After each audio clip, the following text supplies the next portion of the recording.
It's Andrea Nemtin and from Social Innovation Canada, and it's my honor to be able to start the session for us all.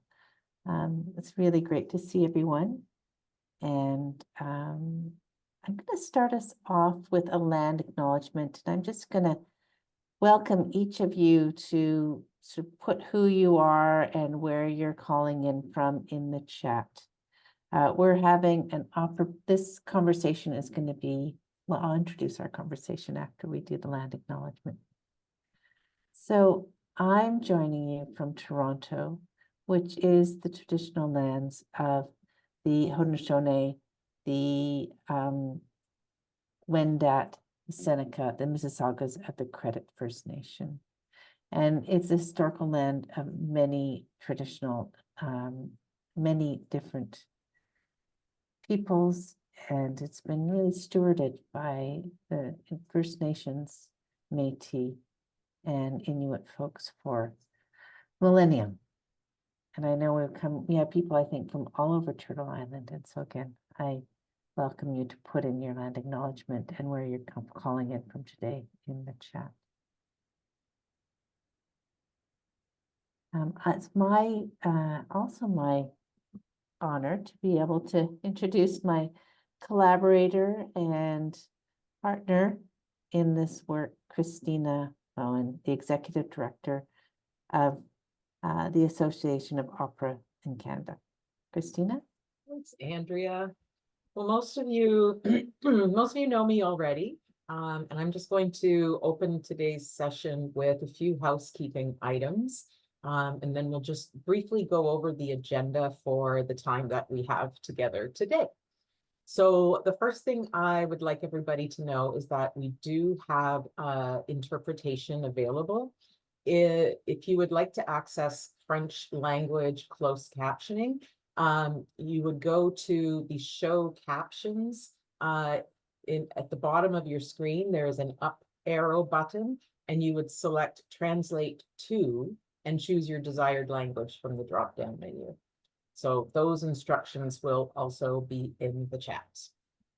As you know, the webinar is also being recorded.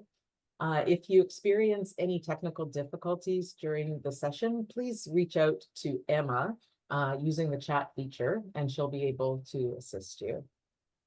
So in terms of the overall flow and the agenda for today, we're going to be introducing a bit of a context for social finance and opera bonds to explain where we're coming from and what the world of social finance is all about.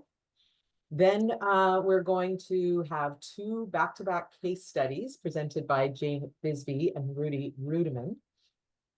Following those presentations, we're going to have an opportunity for questions and answers. This is a great opportunity for you to ask any questions that you might have. We're going to ask you to hold those until the end of the case studies, and then we'll have a look in the chat box for your questions and answer them in the Q&A segment after the case studies.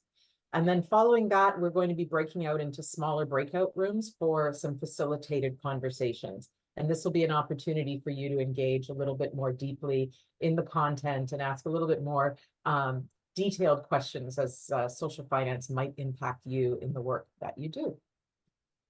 So we'll have a next slide, please.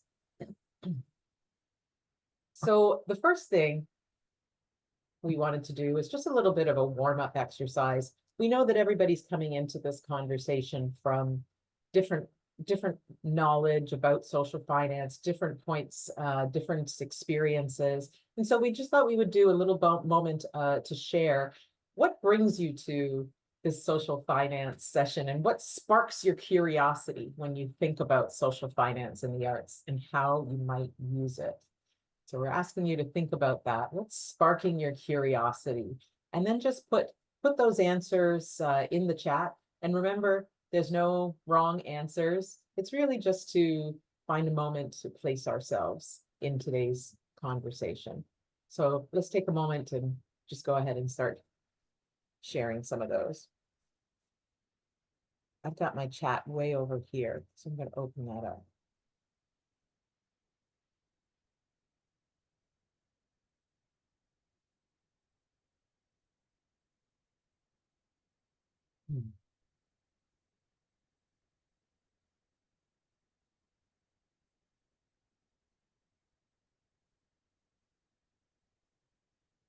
Anybody? Yes. New ways to access cash. How might it work? How might it revitalize our relationship to our work? Yep, great.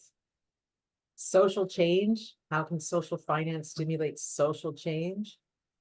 How do you pay this back? Thanks, Mark. Alexander, awesome question. What is it? What is social finance? And yeah, we're going to be getting to that. How can audiences contribute to work that they wish to support? I love that one. I'm actually always asking that one myself. I'm like, I kind of want to see something, and how can I contribute to that thing coming into being?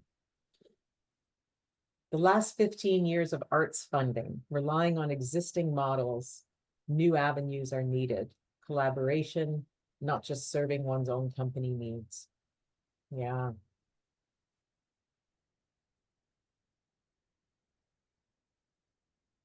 How can you implement them? These are great questions. And I think we're going to have an opportunity to talk about just about all of them. And I'm hoping that through the course of today's webinar, you're going to begin to have some of these questions answered, pique your curiosity a little bit more, and hopefully feel more engaged in the Opera Bonds exploration. So we're just going to go on to the next slide. So just to give you a little bit of context about what we're doing here, we've been partnered with Social Innovation Canada in a Canada Council for the Arts funded seed grant to explore the feasibility and potential uses of a social finance instrument for the sector. And we're calling this instrument Opera Bonds. So at AOC, we're in a unique position to explore social finance because of a number of opportunities it presents.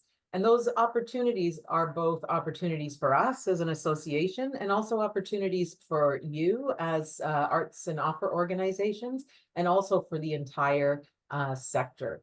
So some of those opportunities for us, I'm just going to say the first bullet there is to align and continue to address the work that we've been doing in civic impact and social outcomes. So many of you will be familiar with the work that we've been engaged in for the past 5+ years in measuring the civic impact of opera in communities across Canada through our civic impact framework.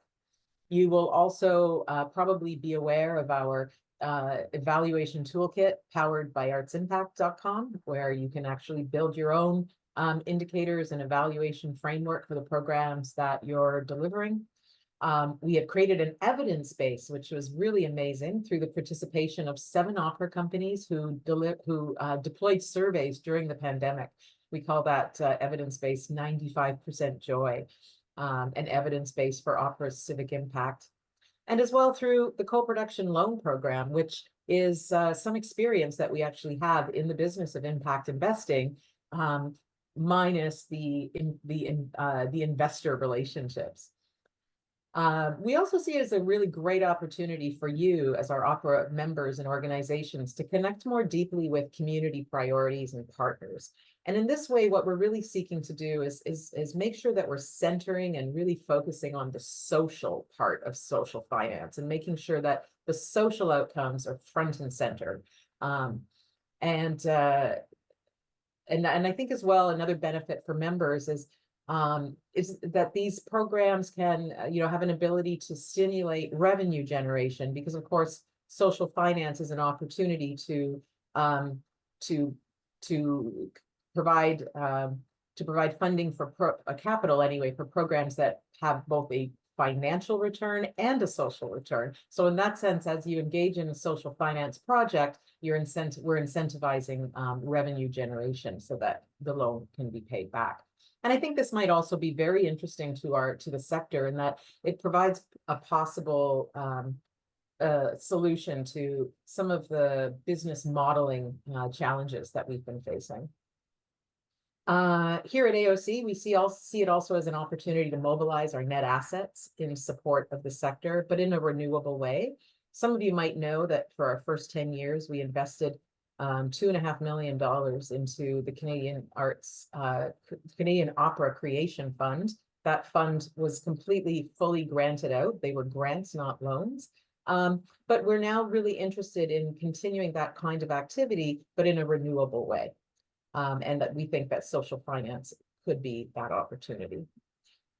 There's a great opportunity for both our members and AOC to expand the pie and diversify our sources of capital. I think one of the challenges that we all face when we're trying to support the sector and support our individual opera companies is that we're fishing from the same pond.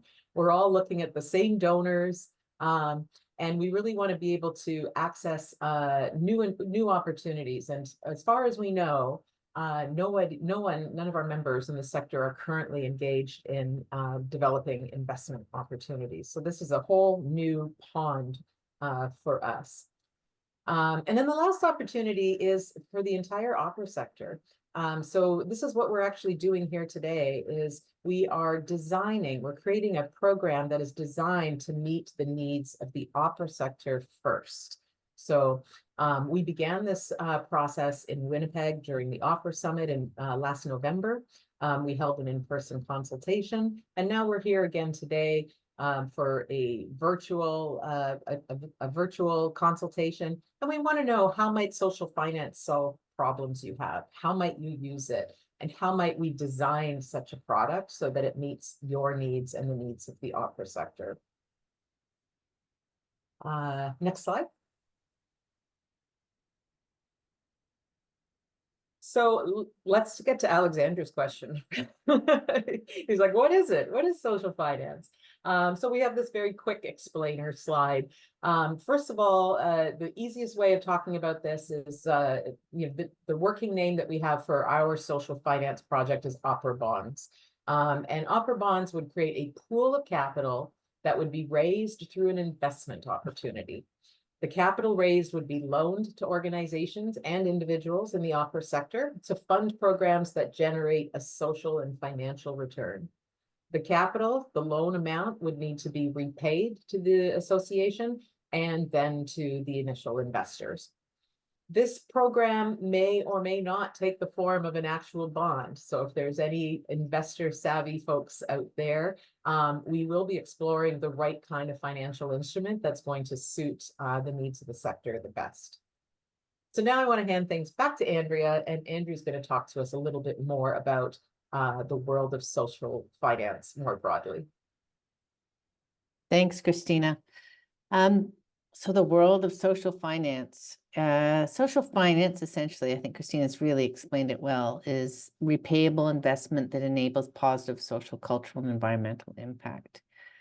It can take the form of loans, equity investments that organizations can use to advance their mission, carry out activities, generate savings or income that can be used to repay investors. That's the Government of Canada's definition.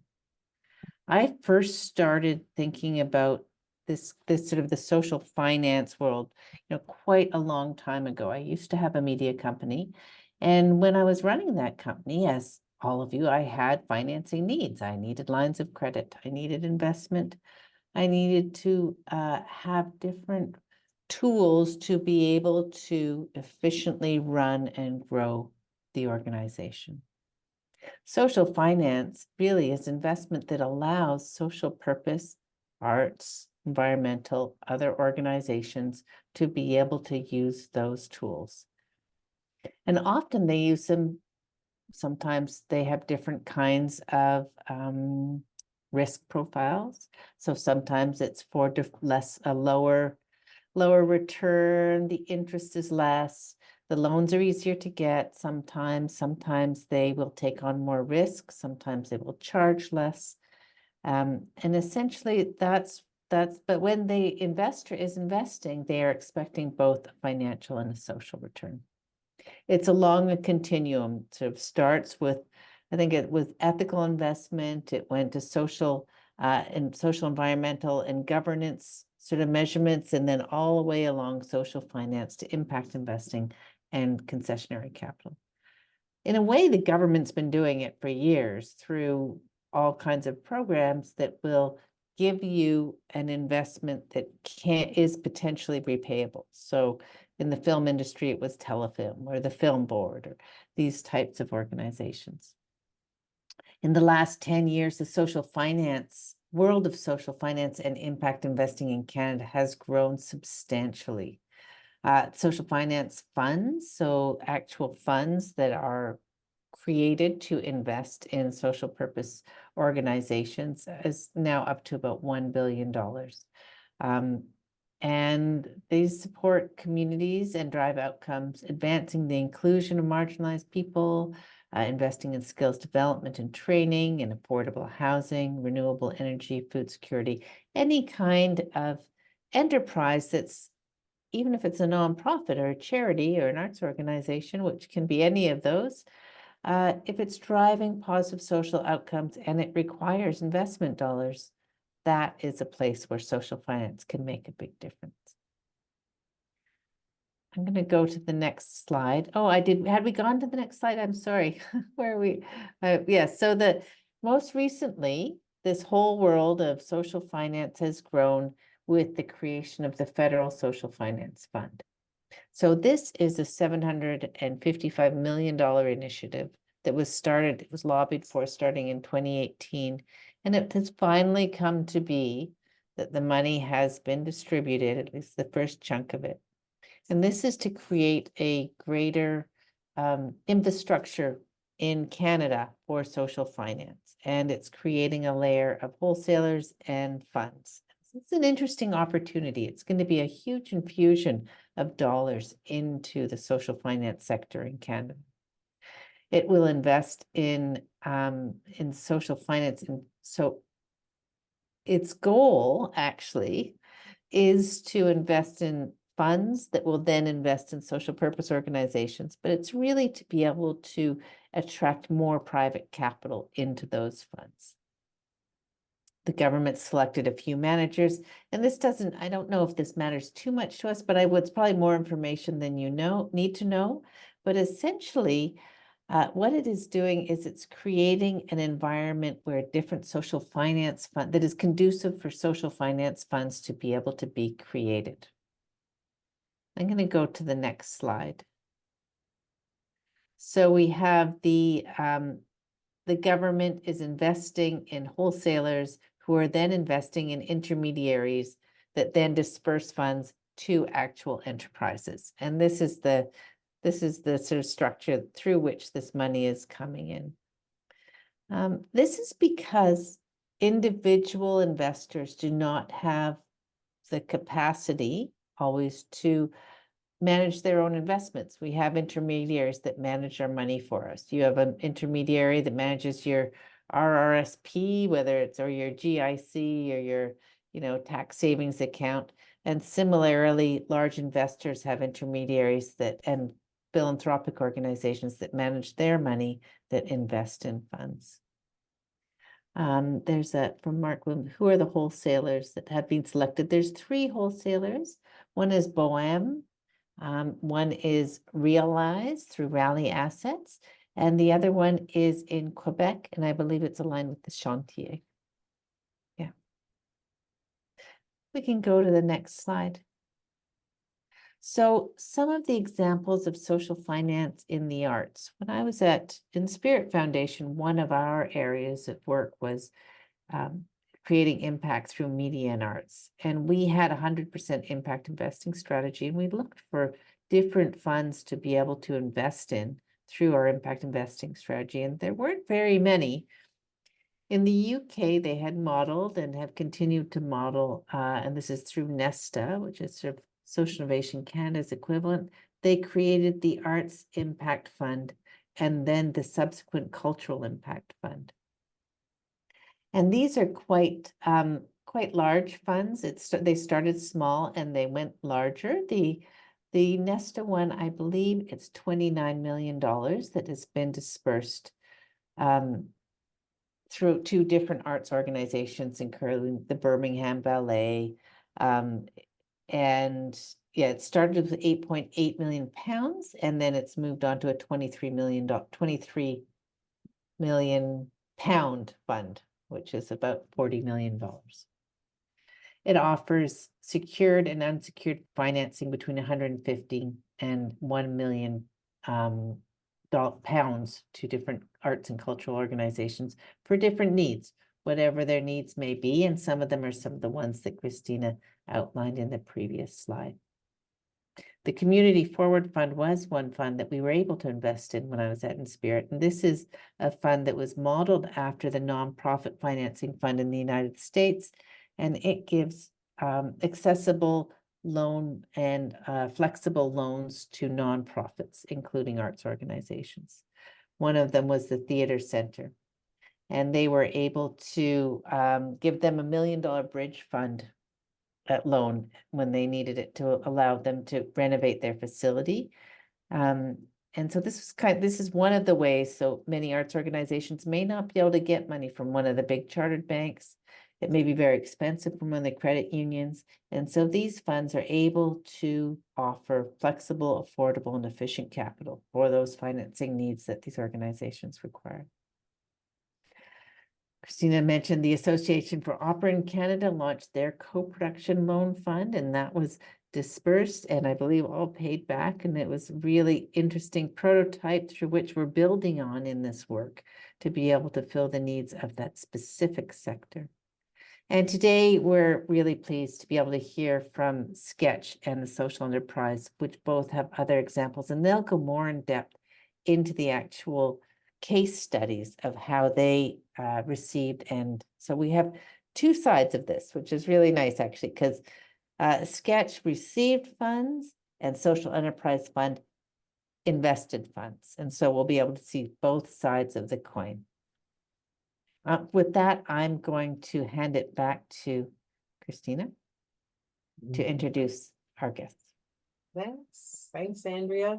So just before we go into the case studies, I just want to remind everybody, if you have any questions, what we want to do is just switch between the two fairly quickly, and then we're going to take up all of the questions afterwards. So if you have questions, put them in the chat, and then we're going to address them in the question and answer period right after the case studies. So with no further ado, it's my great pleasure to introduce to you our first speaker and case study, Jane Bisbee from the Social Enterprise Fund. So Jane is the executive director of the Social Enterprise Fund, one of Canada's more active impact investment funds. Over the last decade, she's worked to build SEF's portfolio to over 90 projects across many sectors with more than 85 million invested. A special focus of Jane's career has been in the creation of non-traditional finance for small businesses, in particular the cultural industries. She's worked with the Association for Canadian Publishers, the Literary Press Group, the Alberta Motion Pictures Industries Association, and the province of Alberta. She's the past president of the Edmonton International Film Festival and has served on many boards, including Manitoba Chamber Orchestra, the Canada Give the Gift of Literacy Foundation, and the Alberta Foundation for the Literary Arts.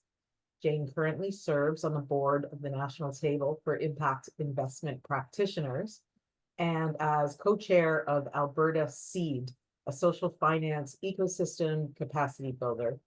Recently, she was appointed to the federal government's Social Innovation Advisory Council, and she was presented with a Lifetime Achievement Award in 2006 by Alberta's film industry. She's also the recipient of the Queen Elizabeth II Platinum Jubilee Medal for service to the community. Wow, amazing credentials. I'm tired already. So welcome, Jane, over to you. We'll change the slide as well if we haven't already. Oh, we have. Okay. Welcome, Jane. Thank you very much. And thank you to both Opera Canada and Social Innovation Canada for doing this workshop. I think this is work that's long overdue, and that it's something that the cultural sector, which you can tell from my bio, I'm kind of fond of. And so I think this is something that can really help all of your companies be better in what you do. So as Andrea mentioned, we're a social finance intermediary. So we're on the ground providing patient hopefully imaginative and accessible capital to social entrepreneurs. And by that, we mean people who are delivering mission in community, but using best business practices to do that. And part of best business practice is, of course, having access to capital to grow what you are trying to do. We always look at mission first. And in our world, arts and culture has always been part of an important mission for good in community. And so our portfolio has included a lot of cultural and arts groups in it. We invest in Alberta, across the province. We invest in any corporate structure, for profit and nonprofit. And actually, I should have checked those numbers that I gave you, because we're actually closer to 100 million out now since about 2010, when we started investing in community. And I'm also here to tell you that about 45 million that has been paid back, right? So the money comes in, the money goes out. The thing that has been surprising to most of the investors around my tables are that arts groups are very good at paying their loans back. You people are good business owners, or you wouldn't be surviving, you wouldn't be presenting. And part of the challenge is that, oh, somebody's put me on gallery view, I'm going to get rid of that. Part of the thing that happens is that we don't expect nonprofits for some reason to actually act like entrepreneurs, and in many cases haven't trained or provided the language or the tools to the nonprofit sector to be able to act like they are part of the economy, which you absolutely are. And so our founders understood that at the beginning and knew that nonprofits in particular needed better business tools to be able to be good at what they were doing. So we work primarily in debt financing, because we can do equity, but debt seems to be the sweet spot, that people don't have access to something as simple as a line of credit in a bank. You know how hard it is to get a credit card. And other sorts of banking tools like scaling capital, mortgages, all of those kinds of things, all those debt instruments which are useful to you, are just not available. You get a blank stare from the banker when you go to talk to them. And so we have tried to create a situation and an environment where you don't get a blank stare. If you do pass the mission test, then we do look at the numbers pretty carefully.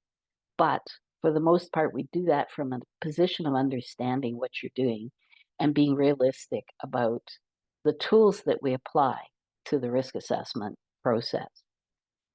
We find that the approach that most bankers take doesn't work in the nonprofit world for a couple of reasons. One, because your financial statements look funny to them. The traditional tests that they would apply to those statements don't usually tell them what is really going on inside the company. There's also a reluctance around relationship risk, whereas they don't want to be the bad guy that has to call the loan if something goes sideways. Now, they make an assumption that they're going to have to call loans, which I'm here to tell them they usually won't, but they make those assessments, and that's one of the reasons why the banking community has a hard time working with this sector. To be fair to them, we all want our money to be safe, right? They're working with a set of rules, because when I put my money into a bank account, I want to know it's there when I go back.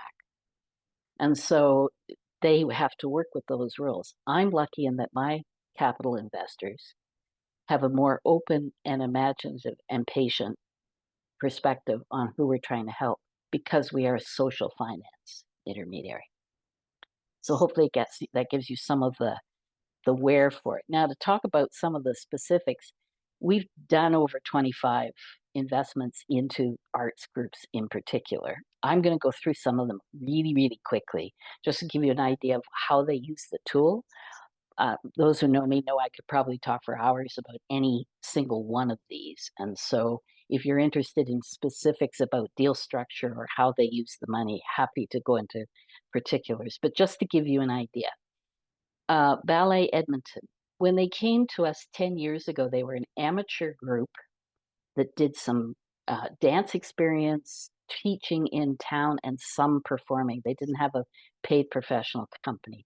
They came to us with a business plan that looked like a small business scaling plan. Anybody who's a startup investment person would recognize the business plan they wanted to. They came to us talking about improving their product on the stage. They talked to us about better marketing. They talked to us about better internal management and personnel. And we provided them essentially with scaling money to scale from that amateur group up to a professional company that last March presented they were invited to present at the National Arts Center as a single evening of dance and sold the place out. So they went from one thing to another by using social finance.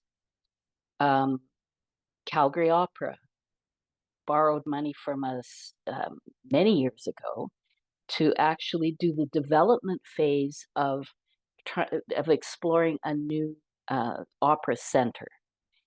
They did not in time make that move to the center, but they were able to do all of the work that you have to do up to the point of making that decision. So the architect's plans, the development plans, all of that kind of thing. Edmonton Music Theatre, little tiny amateur theater company that had to move from here to there, and their grant didn't come in till 2 months after they had to move, so bridge financing to get them from here to move to their new place. iHuman and the Varscona Theatre and Rapid 5 Theatre all used us as to either buy a building or renovate buildings, and sounds to me a little bit like the story that Rudy's going to tell you the specifics of. It's the final financing towards getting the project done. So in some cases, they were able to get some government money, and then there's that magic gap that they couldn't meet, and so we provided them the financing and the kind of interesting payment schedules that we're able to do. The Varscona Theatre, I'll use them as the example. Our agreement with them says that they will pay us something towards the principal every year. It's delightfully vague about how much that principal is. They pay us interest ongoing, but once they can raise some money, then they show up and say, take $30,000 off of our principal. And we do that, and on we go. So there are, if you use your brain, you can actually make this work for a company so that it doesn't drive you into the ground. The last thing I want to do is create a payment schedule that means you can't survive, you can't succeed. If you go down because of my financing, then I've failed, not you. We haven't built the deal in the right way. And so that's what hopefully all of my social finance colleagues come at this with, that kind of attitude around being able to understand what you're doing and work with you that way. We can fill in gaps between now and when the grant comes in, because you know what that valley of death is like, or the sorts of grants where you have to actually do the work before you can get the recompense back for the thing. So just in way of closing, I'll say this. Imagine the luxury or the freedom of a project grant which will actually let you do what you need to do and spend the money on what you need to spend it on. Not having to turn yourself into a pretzel to get something done because the grant program is thus and so. Won't let you buy pencils, but will let you buy paper. Imagine not having to do that. And that's what you can start to think about if you are buying the money to get the thing done. We are so frightened of money. We need to stop that. We need to understand how to use it as a tool. And that's what I think is the joy of social finance. It allows the rest of the world to have those same tools that any small business has been able to get when they be able to work with a bank or with the investment world. And so that's the piece that we need to move into organizations like yours that are trying to deliver social mission in community. So maybe I'll stop there, and hopefully we'll have some questions and some good conversation afterwards. Thanks very much. My goodness, thank you so much, Jane. It's so exciting to hear about the work that you do at the Social Enterprise Fund because, you know, as you said, it's creative and patient and imaginative capital. And I really see that that's exactly the same kind of work that we're engaged in this process. So, you know, how can we design a program where the capital can actually meet the needs of change and transformation in the sector? And you've been living that for years through this fund, and it's just so inspiring. And I also, I'll say one thing to that. I think it's easier. It's going to be easier to do this than you think. all right, that is a very that's something to look forward to then. Thank you so much. So for our next case study, so now we're going to be looking on the user of the fund side. I'm delighted to introduce Rudy Ruttimann. And Rudy had the honor of holding the position as founding executive director with Sketch Working Arts for 22 years. An executive project highlight was the securing of Sketch's legacy space through Project Home, a project that raised $5.2 million through community-driven impact investments, a project now carried forward by Sketch. After transitioning over the leadership at Sketch, new responsibilities and possibilities demanded her attention. Rudy has been described as a strategic, results-driven executive with a proven ability to create new organizations, spearhead change, and conceptualize and achieve innovative and sustainable initiatives. 30 plus years of experience and proven ability to realize a vision and provoke long-lasting transformation. Rudy is committed to transforming the traditional charity model and embracing new innovative approaches that better serve our communities and address the root causes of social barriers. Welcome, Rudy. Thank you. Wow. Okay. That's always exciting to hear about yourself. Like, let me just share my screen so I can share this project with you. And thanks, Jane, for all that inspirational, gets my belly on fire. I'm right there with you, and I love hearing my co-conspirators share. So on that note, I'm going to try and share with you in a very short period of time who I am, what it's led me to, and then focusing on the project, which some of you may or may not know. So thank you so much to Social Innovation Canada for this opportunity, and certainly to my new friend, Christina, at the Opera Company.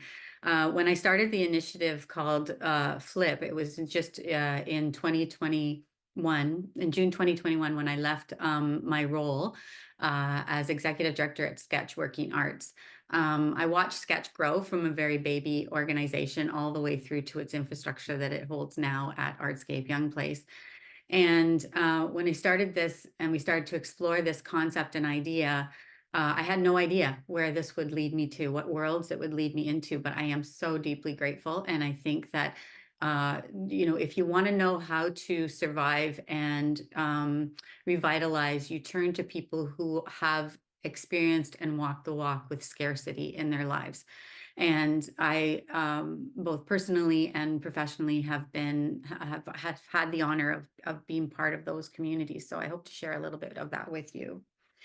So just to start, I am now the founding director for FLIP, which is the Foundation for Leadership, Imagination, and Place. Just a little bit about FLIP, very new on the scene, and really slowly starting to emerge. Because of the way that we're doing it, we are doing it through very deep, thoughtful, careful co-design with young emergent leaders who are experiencing, who have experienced or are experiencing marginalization through systemic barriers. And so our dream is to create a more just economy, working with emergent leaders on the margins to experience radical belonging, and are contributing to long-term social change through the arts, leading to a more just economy in Canada, very specific to the arts sector. But today I'm going to try and share with you a bit about what this project was called, Project Home. Over 2.5 years, this project took place. I researched, designed, recruited, supported, and branded this campaign. We could have gone a very traditional route for sure, and looked for a few people or foundations that might be able to write us that one big check, and then it would have been done.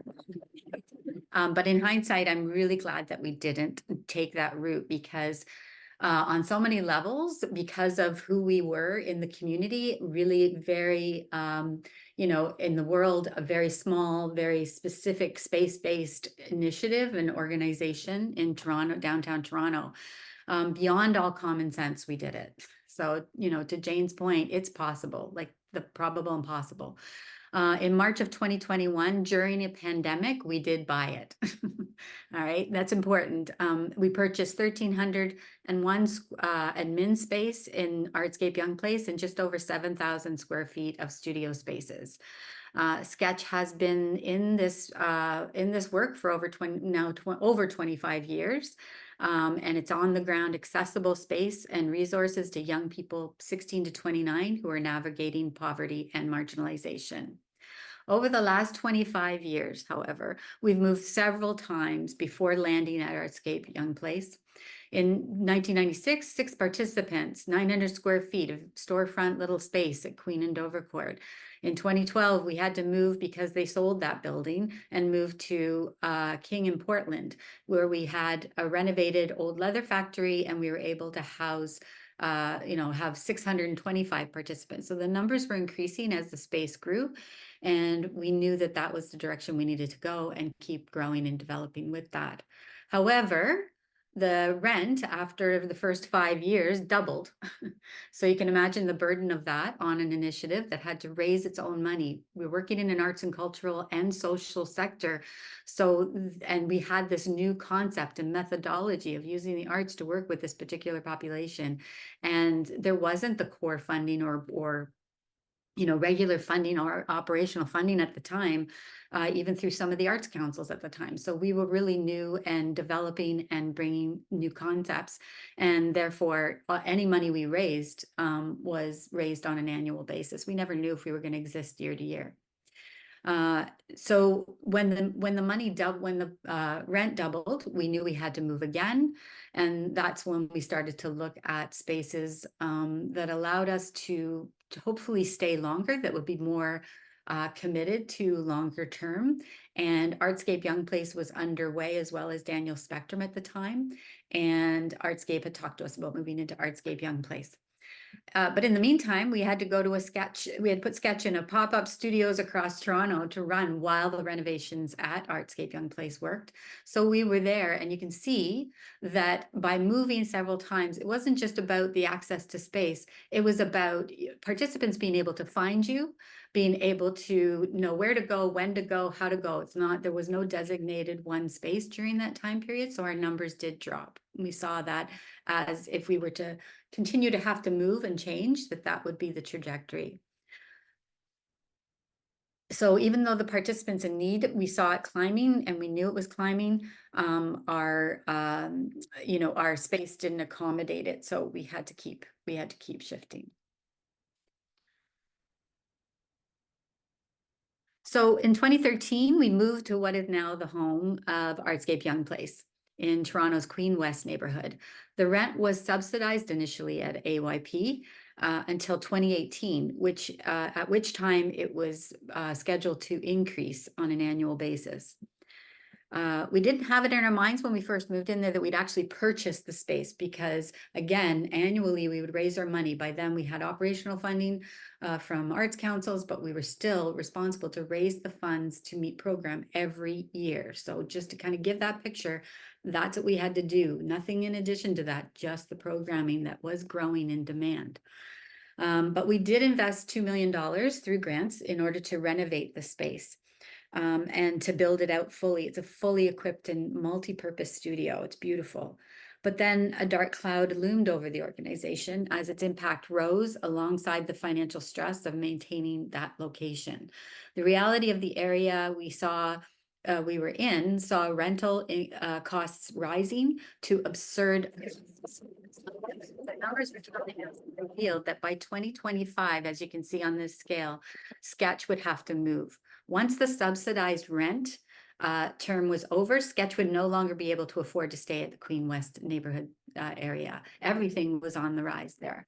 After engaging nearly 5,000 young people over 5 successful years at AYP and $2 million spent in capital renovations, we were faced with a difficult decision. Either we purchase the studio space or we start moving to another location and using all the resources to again start from scratch.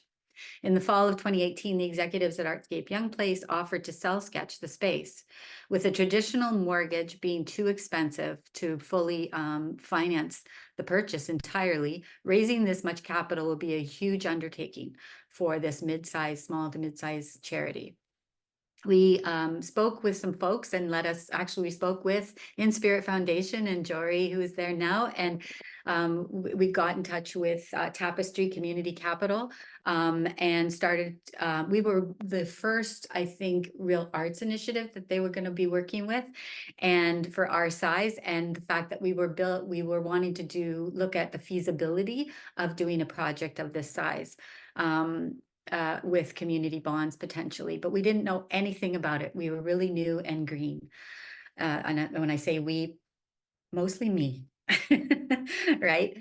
In the fall of 2018, we met for the first time and we started the whole project of Project Home, which has many different details to it that we can't go into in big detail right now, but we had to ask the questions. There was like the financial questions. What did Sketch's financial picture in the future look like? How could we determine how much debt we could take on? How to balance with non-repayable donations? What investment terms could be and would be possible at that time? Big questions for the community, for staff, and for the board of directors. After doing the feasibility study and meeting with folks like Andrea to kind of start to look at what is a capital structure, what kind of capital structure could we consider, what can we manage, we did determine that we would do a community bond campaign. So we will pair that with fundraising and a traditional mortgage. So we first determined what we could get from the board and the bank, which bank would give us the best situation, and what could we manage in terms of the payments, and what would be possible in terms of fundraising. What would that leave for us to raise in community bonds? So this is the structure we came up with. 1.4 million in community bonds we would sell to be able to look long-term to repay those, 1.52 in capital fundraising, and 1.1 in approved mortgage. I wanted to stress here too that in that year, that is totally separate from raising the funds operationally. This was a totally separate. So we formed an advisory committee comprised of experts from real estate, investment, charitable sector to explore the options. And we had regular meetings every week to build the momentum, solid tracking of progress, and strategizing on any issues that arose throughout the campaign. The advisory played a key role in developing the capital stacking that would work for us all. So we came up with a series of bonds that we felt like that we could pay, and the financials demonstrated to us what we would have to pay, when, and how much. And we had many discussions and testings of what percentage of interest we could offer. We would settle on a series of bonds that could acquire investment from a diverse group of individuals, including foundations, businesses, individuals, and including, and this is important, young artists and that were involved with Sketch. We settled on the series of 4 home bonds with varying investment minimums and terms. The B bond, which I'll address first, was mostly focused around corporate support, people who could give for longer term with a minimum give of starting amount of 25,000, 4.5% for 7 years. The C bond was more foundations. A lot of foundations interested at the 10K level for 4% interest over 5-year term. And then we had the D bond. The D bond was really focused around our community. We wanted to make sure that the people who've been supporting a sketch for a long time had accessible entry into this campaign. So at $500 minimum, many of them could join and become part of the campaign and support the work. And that also gave people who were donors who couldn't necessarily give you more donations or more but they could loan you the capital if they knew they were getting it back. So it was a win-win. So we had quite a few people who jumped on that. And then the last one is the A bond. The A bond was a 5K minimum, 4% interest for 5 years. This was an interesting bond because it was the first time done in Canada. So Sketch, we developed it with our advisory group. And the idea is we called it and branded it the Giving Bond. It really was just branding one of the 4 bonds. Any of these could be done this way, but we branded it to be able to share the concept. And the concept is that investors could purchase a giving bond. In that giving bond, the charity would return the principal at the end of the term. But the investor, during the time of that term, over the term, the investor had the option of giving back the interest and then receiving a tax return. So it was the bond that kept on giving, hence the giving bond. Creativity is everywhere, right? So and it worked so well that a number of things started to happen. Now we're in the 4th year of the 7-year cycle. And what people were choosing to do was across all the bonds, different people were giving back the interest over years. When the terms would come up, they would simply donate the capital back because at that point they decided it's okay, actually, we're good. We can give you the capital. Not everyone, but it just alerted people to the possibility of how they could use and share this money. So that was very exciting. The Giving Bond was a great win. Community bonds, it was really a big, exciting journey for sure. We were thrilled to have a real diversity of investors. We had 1.4 in community bonds that were sold to 107 bonds, individual bonds sold, 10 bonds to 100 different bond investors. So some people bought multiple bonds.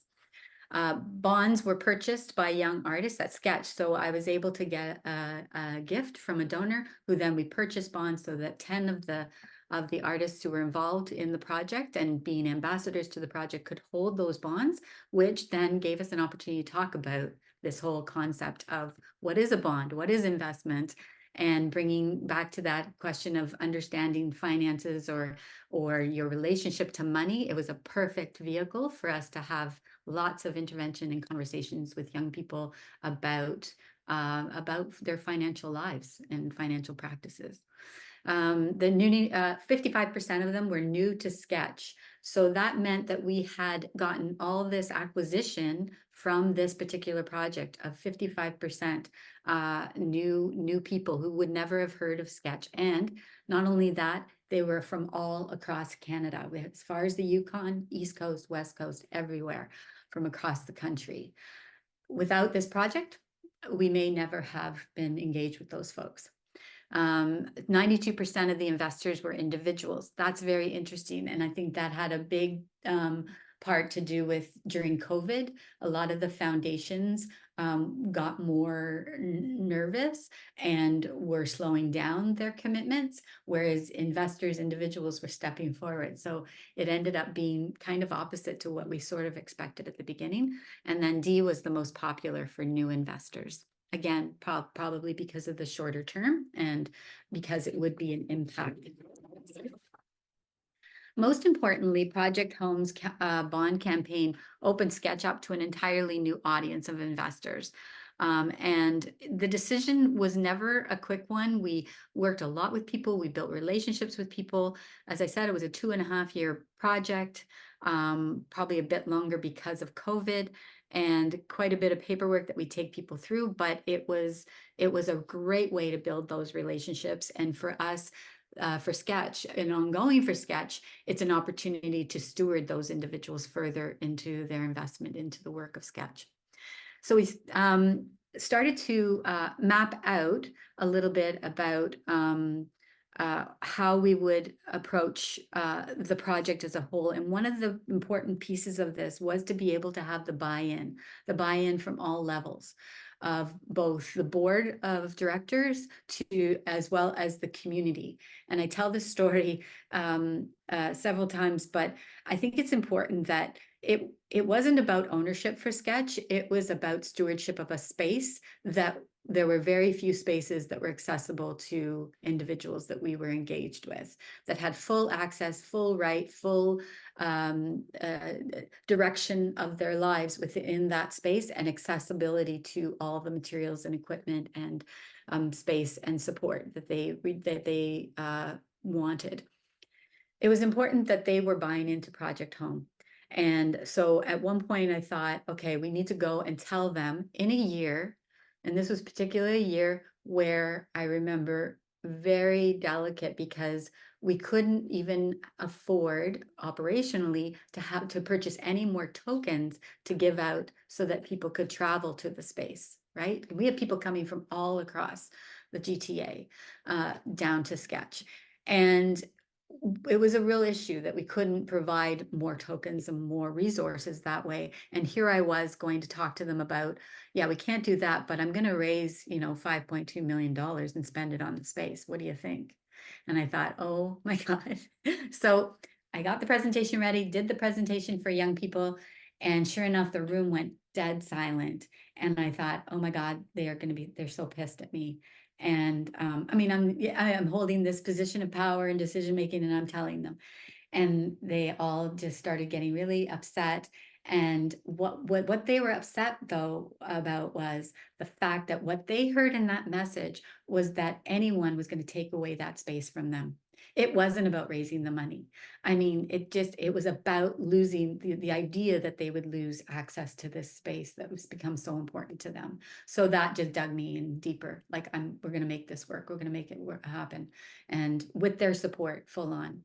Then with the board, I think what was critical was bringing forward somebody who was an impact investor, had lots of financial acuity. I worked with an individual, Michael Saki, who basically became my work husband for 2.5 years. We worked a lot together, and he came and presented to the board as well, and just, gave them as much assurance. But it was a board that did ultimately have to look at their risk, where their risk level was and how adverse they were to risk.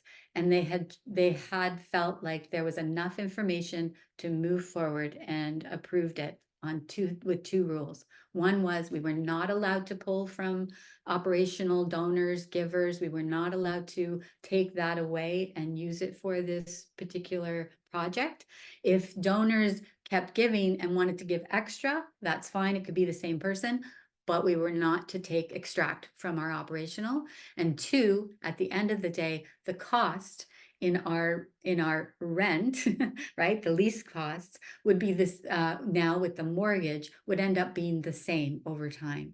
And in fact, we demonstrated that after 4 years, a number of things happened. One is, because we purchased the space, we were eligible then to apply for the property tax exclusion. So that was a lot of money. It was like $90,000 that we didn't have to pay any longer annually. And the lease amounts were going to go up every year, and closer to what the normal rates were. We had a mortgage that was paying, plus the plan to pay back the loans, and it was leveling out. So we knew more, we could have a better handle on what our financial security was, and sustainability, and make plans and strategies based on that information. And it didn't feel out of reach at that point. So after conducting it, after conducting the project and getting the investment, there was nothing but positive outcomes. It doesn't mean it wasn't challenging. It doesn't mean it wasn't a roller coaster and had its ups and downs. It took a lot of information, a lot of my time. I do tell people that oh my gosh, I'm almost double on my time, aren't I? It's hard to tell this story really quick. But our keys were around being bold and passionate about it, having an impactful project that you could really help people change their mindsets. And what I was learning was not only investing in Sketch and the work of Sketch, but starting to see new ways of engaging in your community. Strong relationships and engaging the young artists were critical. And then, so that has led to Sketch, Flip, which has really put a fire in my belly around using the arts. It could be anything, but the arts obviously are my passion, and arts practices to transform social change, to make social change through the arts. And I can share these slides with you, or with if you want to see more and learn more about what Flip is about. But we are looking to confront a lot of these entrenchments now of funding. We see relationships as being an issue and a barrier for young people. The cultures of dominant institutions are inequitable, and the idea of living in scarcity as a mindset as opposed to abundance.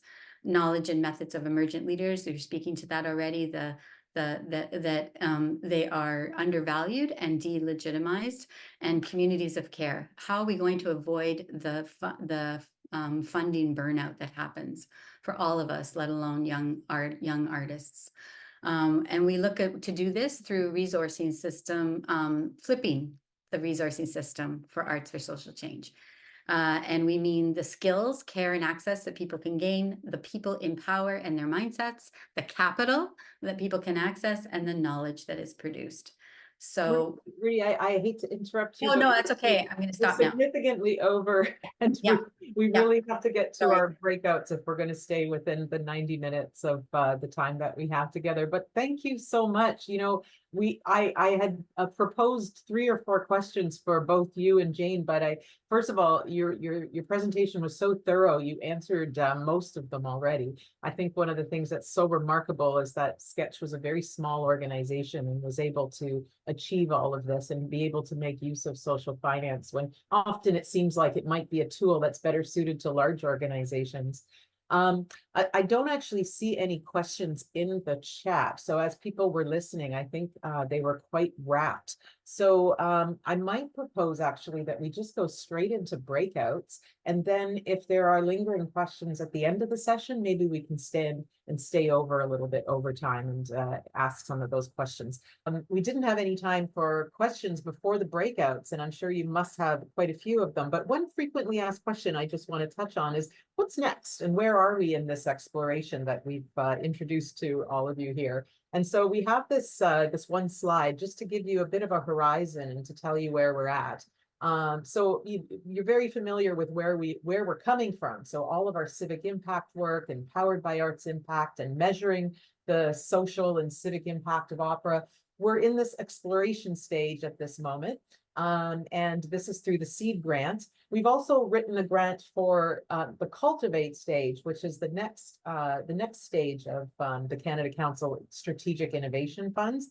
And the Cultivate stage is actually going to allow us to prototype something. And we're going to be able to test out the investment offering. We're going to be able to design and build an offering that meets the needs of the opera sector, opera individuals, artists, small and large organizations, to back up all the policy to support such a program, and basically bring us right to the brink of actually making the bond offering and going public with it. And for that, we're very excited to then also hopefully be successful in getting a GROW grant, which will be the sort of larger scale scaling initiative that's going to allow us to launch this program and also build it beyond the opera sector even, and be able to introduce investments and loans to other disciplines. So those in orchestra, theater, dance, visual arts, literary arts, just the potential for a program like this to grow is definitely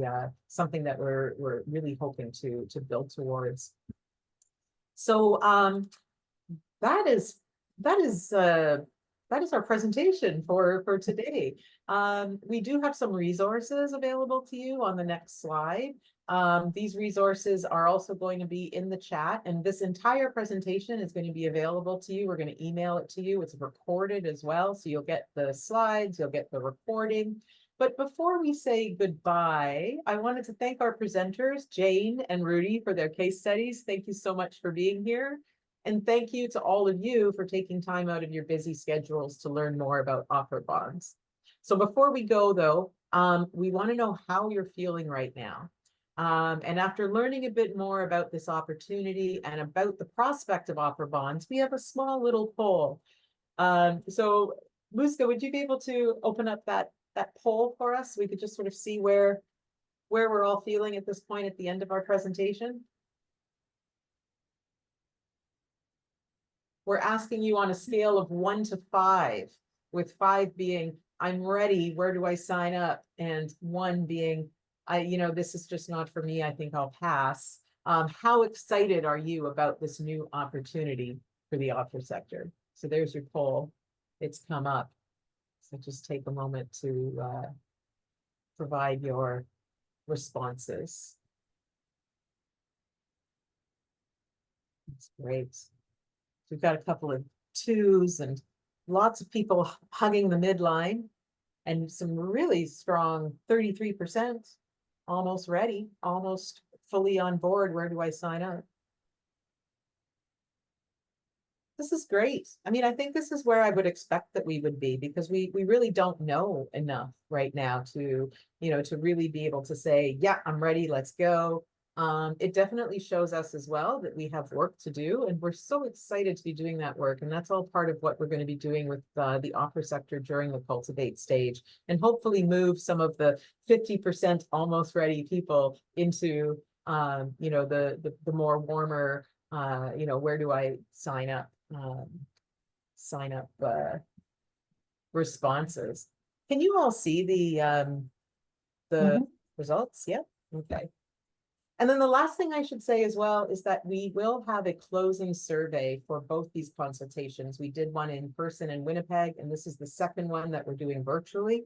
So, and so we're going to be asking you some very deeper questions about social finance and about your financial situation. That's going to follow in about 2 weeks. And then when that survey is complete and tabulated, we're going to share all of those responses with you as well. So again, on behalf of everybody on the call today, our colleagues and partners at Social Innovation Canada, thank you so much for being here. Enjoy the rest of your day.